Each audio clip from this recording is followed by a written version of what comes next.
Hi, boys and girls. It's Miss Riddle again. And I'm going to read to you That Pesky Rat. The author is Lauren Child.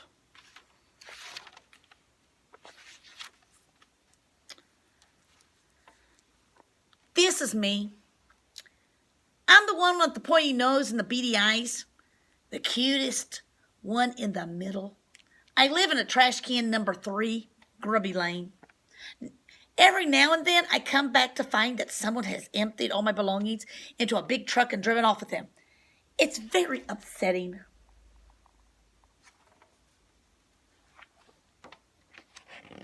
I'm a brown rat, a street rat, but people call me that pesky rat. I don't know why. They say I smell, but that's not my fault. It's the dirt. Sometimes when I'm tucked into my potato chip bag, I look up at all the cozy windows and wonder what it would be like to live with creature comforts, to belong to somebody, to be a real pet. Most of all, I would like to have a name instead of that pesky rat.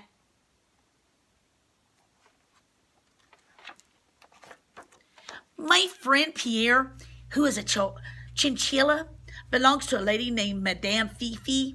He has a very glamorous life.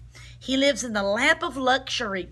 I say, I sure would like to live in a fashionable apartment and be fed chocolates while I sit on a feather cushion.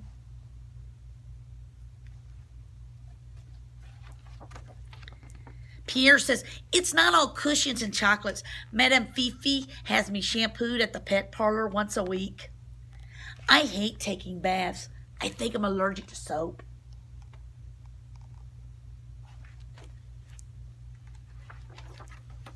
Then there's this Siamese cat named Oscar. He lives with Mr. Washington, a busy businessman. Mr. Washington is always at work, so he doesn't have time to wash fur or be strict. If I lived there, I could do whatever I liked.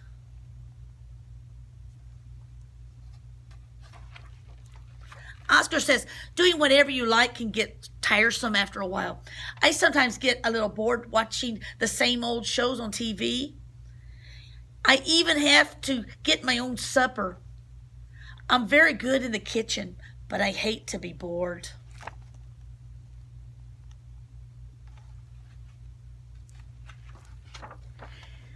A lop-eared rabbit. I know Nibbles works in a circus with Mr. Hoopla. It must be so exciting. Never a dull moment. Swinging on the trapeze 1 minute, tiptoeing on the high wire the next.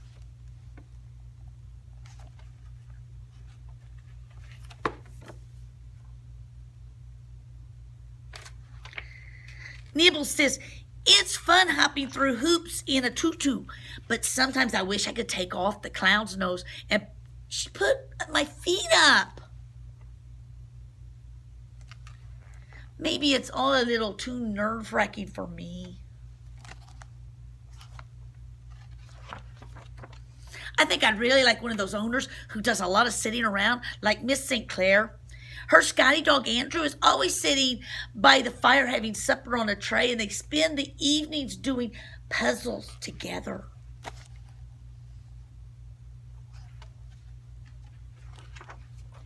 Andrew says, on the whole, I feel very well cared for, and Miss St. Clair's is good company, but it's kind of embarrassing when I go shopping.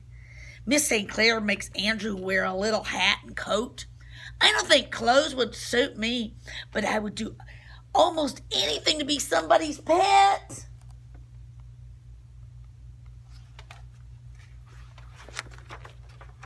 So in the morning, I go to the pet store and ask Mrs. Trill if she has any customers who might want me. She says, there isn't much demand for brown rats. I'm afraid you aren't very popular with the public. I say, I don't see why not. I'm very good company, always popping up when you least expect me to, and I'm happy to eat anything, even if it's been slightly nibbled. Mrs. Trill says, well, you could always hang a notice in the window. You never know.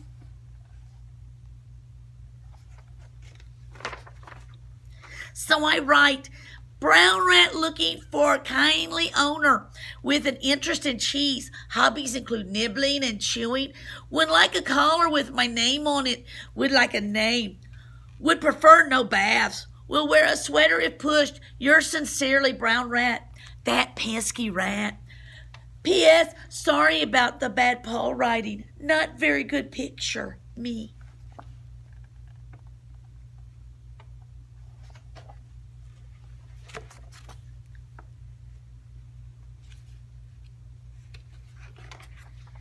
Then I wait and wait and wait until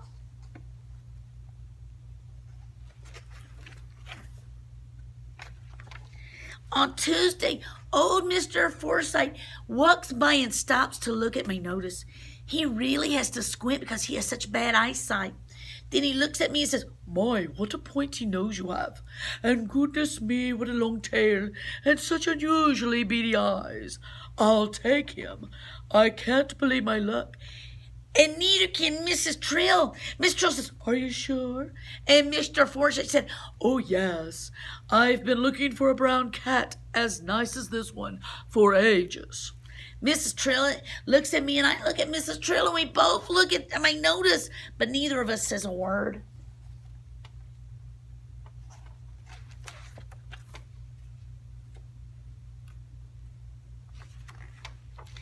I just love being a pet, and I'm trying to be really helpful. I pick out the best cheeses by using my excellent sniffing nose. I clean the kitchen by nibbling up the crumbs. I help Mr. Forsythe cross the road by scaring the traffic, and I'm always there when he comes home.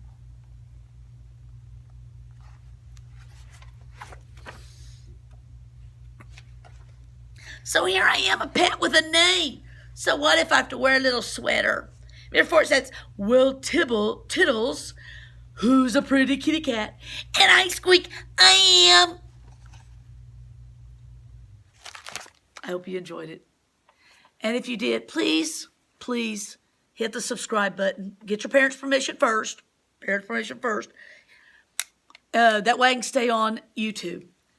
And remember, Miss Riddle loves you. Bye.